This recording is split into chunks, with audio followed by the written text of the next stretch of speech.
अस्सलाम वालेकुम व्यूवर्स, उम्मीद है आप सब खैरियत से होंगे। आज की जो मेरी वीडियो है वो पेंसिल कैक्टस के बारे में है। पेंसिल कैक्टस जो है वो एक एवरग्रीन प्लांट है और ये इसकी खूबसूरती जो है सारा साल आपके होम गार्डन को रौनक बख्शती है। लेकिन इसके खूबसूरत रंग जो हैं वो मज़ीद खूबसूरत मौसम सरमा में होते हैं। जैसे जैसे मौसम ठंडा होना शुरू होता है इसके रंग जो हैं तब्दील होना शुरू हो जाते हैं।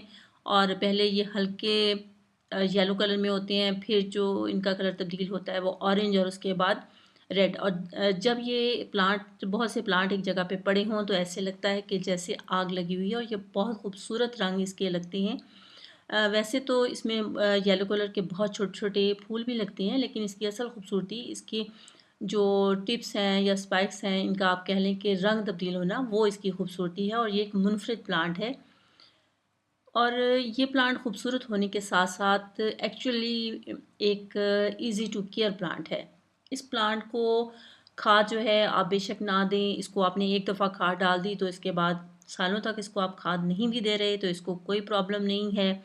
इसके अलावा इसको आप शेड में भी रखें तो भी ग्रो करेगा, और इसको आप सनलाइट में भी रखेंगे तो भी इसकी ग्रोथ जो है वो बहुत अच्छे से होगी।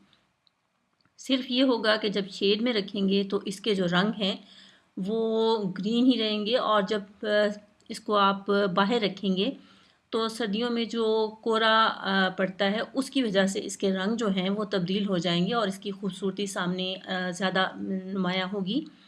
तो अगर आप इसके खूबसूरत ऑरेंज रेड शेड से लुत्फ़अंदोज़ होना चाहते हैं तो इसको ऐसी जगह पे रखें जहाँ पे इसको धूप जो है अच्छे से मिले और उसके साथ-साथ रात के वक़्त ये बाहर भी पड़ा हो। इस प्लांट की जो एक आपने केयर करनी है वो ये है कि इसको पानी जो है उसकी इतनी ज़्यादा रिक्वायरमेंट नहीं होती। पानी आप इसको बहुत कम देंगे। मेरा ख़्याल है मैंने इसको अब 1 महीना हो गया है अभी पानी नहीं दिया, और ये प्लांट क्योंकि बाहर पड़ा हुआ है रात को नमी की वजह से या ओस की वजह से इसकी जो मिट्टी है वो मॉइस्ट हो जाती है और इस प्लांट को पानी डालने की ज़रूरत नहीं होती। इस प्लांट को वैसे तो एक नॉर्मल साइज़ के पॉट में लगाना चाहिए, बहुत बड़े पॉट में नहीं लगाना चाहिए। कोई भी ऐसा प्लांट जिसको नमी ज़्यादा पसंद नहीं है उसके लिए बहुत बड़ा पॉट मुनासिब नहीं रहता, क्योंकि जब उसमें हम पानी देंगे पॉट में तो सॉइल जो है वो ज़्यादा देर तक गीली रहेगी और उसके खुश्क होने में टाइम लगेगा, जिसकी वजह से आपके प्लांट के साथ रूट रोट का प्रॉब्लम हो सकता है। आप देख रहे हैं कि मेरा ये पॉट जो है काफ़ी बड़ा है और ये मैं इस प्लांट को अच्छे से बड़े साइज़ में ग्रो करना चाह रही हूँ, क्योंकि ये प्लांट जो है 15 से 20 फीट तक जो है इसकी बुलंदी होती है और 1 साल में 34 इंच तक जो है इसकी ग्रोथ होती है। और मैं चाह रही हूँ, लेकिन ये इस सूरत में है कि ये ज़मीन में लगा हुआ हो। मैं देखना चाह रही हूँ कि मेरा ये प्लांट जो है पॉट के अंदर इसकी हाइट कितनी जाती है। तो इसलिए मैंने बड़ा पॉट इस्तेमाल किया है।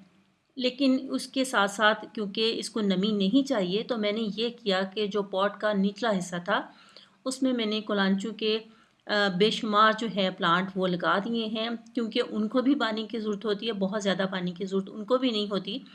लेकिन पानी उनको बहरहाल चाहिए।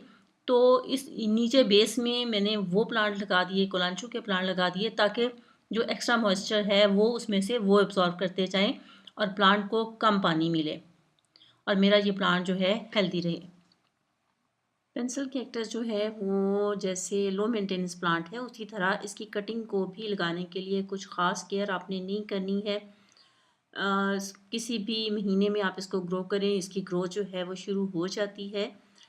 आप इसकी एक कटिंग लें जिसका साइज़ ज़रूरी नहीं है कि वो 4 इंच हो, 6 इंच हो, आप अपनी मर्ज़ी की 10 इंच की कटिंग भी जो है वो इसकी बहुत अच्छे से ग्रो करती है। एक ये कटिंग मैंने ले ली है, इसको वैसे तो 1 से 2 दिन तक खुश्क होने के लिए रख दिया जाता है, ताकि इसके ऊपर एक वो जैसे ज़ख्मों पे लेयर सी आ जाती है वो आ जाए। लेकिन मैंने इसको उस वक़्त भी जब कट किया है, इसको मैंने ग्रो किया है और ये कटिंग बहुत अच्छे से ग्रो की है। ये 2 पॉट जो मैं आपको दिखा रही हूँ, ये पॉट मैंने पिछली अपनी वीडियो में इसकी प्रूनिंग की थी और इस प्लांट को शेप दी थी, तो वो कटिंग्स निकली थी। उनको बड़ी कटिंग्स को मैंने एक पॉट में और जो छोटी कटिंग्स थी उनको दूसरे पॉट में मैंने ग्रो कर दिया था। और आज मैं आपको ये भी दिखाऊंगी कि इनकी जो है ग्रोथ कैसे चल रही है। ये मैंने तकरीबन 6 अक्टूबर को मैंने इनकी कटिंग की थी और इनको लगा दिया था, और आप देख रहे हैं कि तकरीबन सब कटिंग जो है वो ग्रो हो चुकी हैं। और इनको मैंने एक वायर से जो है अच्छे से बांध दिया था ताकि ये ठीक हालत में खड़ी रहें। जो कटिंग खुश्क हो गई हैं, जिनमें रूट नहीं स्टार्ट हुई, उनको मैं निकाल दूँगी और इन तमाम कटिंग्स को दोबारा जो है मैं इसी पॉट में लगा दूँगी। जो नई कटिंग अभी कट की थी उसको भी मैं सॉइल में दोबारा लगा दूँगी। उम्मीद है वीडियो आपको पसंद आई होगी और आप अपने प्लांट की केयर और प्रोपगेशन जो है खुद भी कर लेंगे। आइंदा किसी और वीडियो में आपसे फिर मुलाकात होगी, तब तक के लिए अल्लाह हाफ़िज़।